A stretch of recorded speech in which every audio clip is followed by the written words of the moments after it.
கர்த்தருடைய விருப்பம் என்ன என்றால், கர்த்தர் தம்மையே அவர்கள் சார்ந்திருக்க வேண்டும்.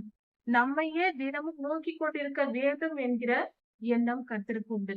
கர்த்தர் எப்பொழுதும் நம்மிடத்தில் அதை எதிர்பார்க்கிறார். தினமும் என் பிள்ளைகள் என்னை கேட்டு எல்லா காரியத்தையும் செய்ய வேண்டும். என்னை பார்த்து, என் சித்தம் அறிந்து, என் விருப்பத்தை அறிந்து செய்ய வேண்டும் என்று எதிர்பார்க்கிறார்.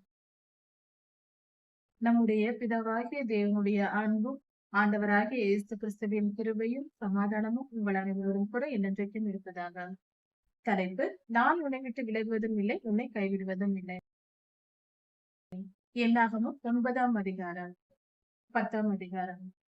இந்த வேத பகுதியில் கர்த்தருடைய சன்னதியில் நாம் கூடி வரும்போது, கர்த்தரை ஆராதிக்க பண்டிகை நாட்களிலும் மாத பிறப்புகளிலும் நாம் கூடி வரும் பொழுதும், யுத்தத்திற்கு செல்லும் பொழுதும் வெள்ளி பூரிகைகளை ஊத வேண்டும் என்று கர்த்தர் சொல்லுகிறார். இந்த வெள்ளி பூரிகைகள் ஊதும் போது அது கர்த்தருடைய ராஜ்யத்தில், பரலோகத்தில் அது அவர்களுக்கு ஞாபகமாக இருக்கும். கர்த்தர் நினைவு கூறுவார். இந்த வெள்ளி பூரிகைகள் ஊதப்படுவது என்பது ஒரு அடையாளமாக கர்த்தர் கொடுத்திருக்கிறார். அப்படி அந்த அடையாளத்தின்படி பூமியில் நடக்கிற நிகழ்வை பார்க்கிறார்.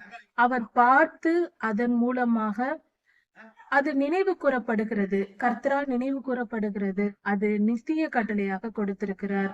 நித்திய கட்டளை என்பது நிரந்தரமானது. உங்கள் சந்ததி தோறும் தலைமுறை தலைமுறையாக நீங்கள் இதை செய்ய வேண்டும் என்று சொல்லியிருக்கிறார். ஆசரிப்பு கூடாரம் பிரதிஷ்டை பண்ணப்பட்ட அந்த நேரத்தில், அந்த நாளில் கர்த்தருடைய மேகமானது ஆசரிப்பு கூடாரத்தை மூடிற்று. முழுவதுமாக அந்த பகல் நேரத்தில் மேகம் மூடி இருந்தது ஆசரிப்பு கூடாரத்தை. அதன் பின்பு இரவாகும் போது அது அப்படியே அக்னி ஸ்தம்பமாக நின்றது. இப்படி அதிலிருந்து தொடர்ந்து ஆசரிப்பு கூடாரத்தின் மேல் பகலின் மேக ஸ்தம்பமும் இரவில் அக்னி ஸ்தம்பமுமாக அந்த இடத்தில் கர்த்தர் இருந்தார்.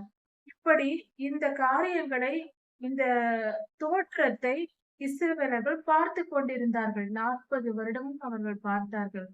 அந்த ஆசரிப்பு கூடாரம் பிரதிஷ்டை பண்ணப்பட்ட நாள் முதற்கொண்டு அவர்கள் பார்த்து கொண்டிருந்தார்கள்.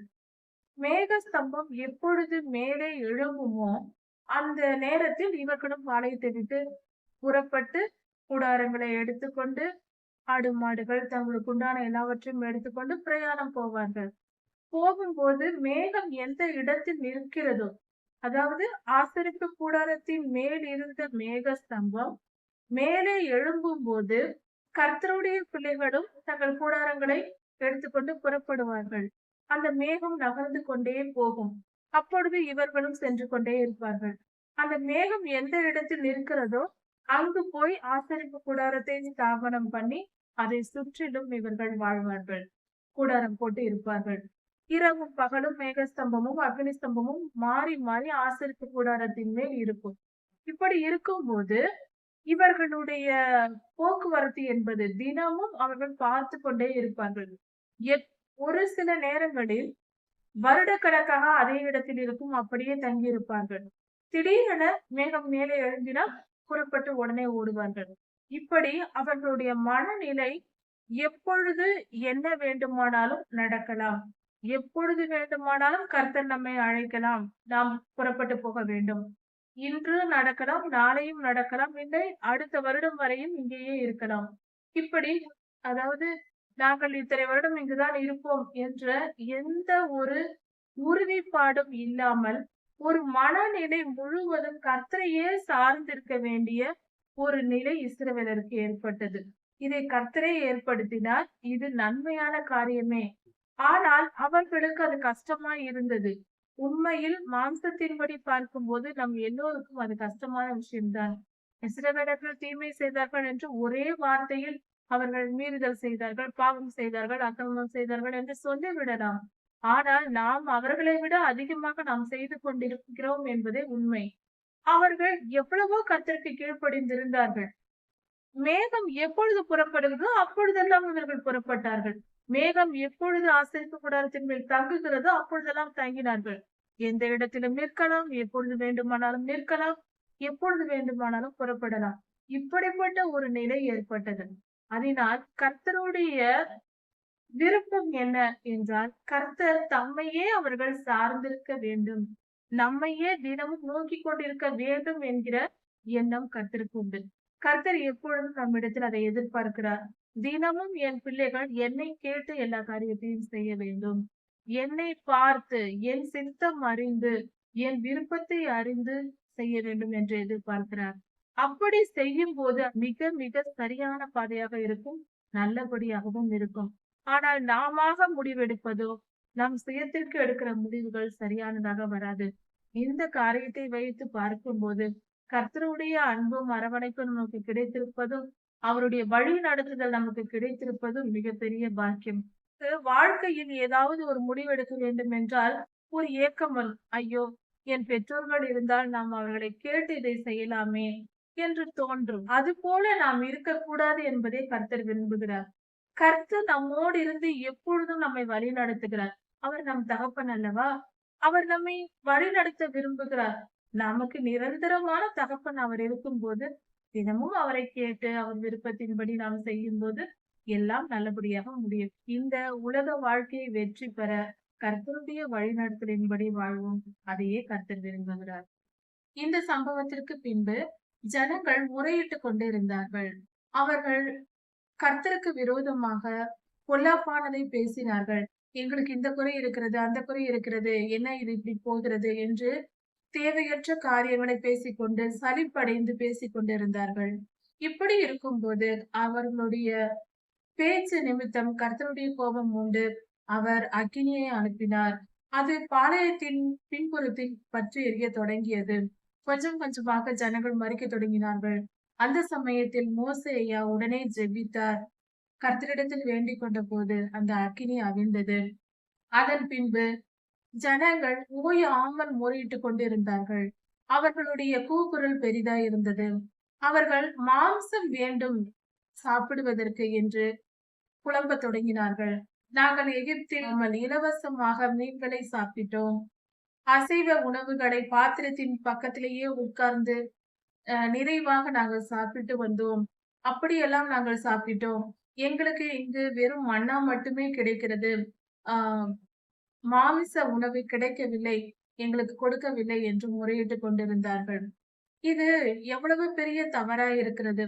கர்த்தர் அப்படிப்பட்ட அடிமைத்தனத்திலிருந்து இவர்களை இத்தனை அற்புதங்கள், அடையாளங்கள் செய்து இவர்களை அழைத்து கானானுக்குள் பிரவேசிக்க செய்ய கர்த்தர் நினைத்தால், இவர்களோ எங்களுக்கு மாமிசம் இல்லை, மாமிச உணவு இல்லை என்று இவர்கள் பசியோடு இருக்கவில்லை.